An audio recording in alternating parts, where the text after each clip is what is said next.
नमस्कार मंडळी. तर मी आज तुम्हाला एक शिंपल्यांची खूप सोपी अशी रेसिपी दाखवते. तर त्याच्यासाठी मी शिंपले घेतलेत आणि ते साफ करून मस्त धुवून घेतलेत. तर खूप सोपी अशी आहे, तुम्हाला पण आवडेल आणि झटपट होणारी अशी रेसिपी आहे. चला बनवूया.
आणि मंडळी, माझी भरलेली शिंपल्यांची रेसिपी रेडी झाली आहे.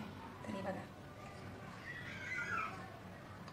तुम्ही पण नक्की ट्राय करा आणि व्हिडिओ आवडला तर शेअर करायला विसरू नका.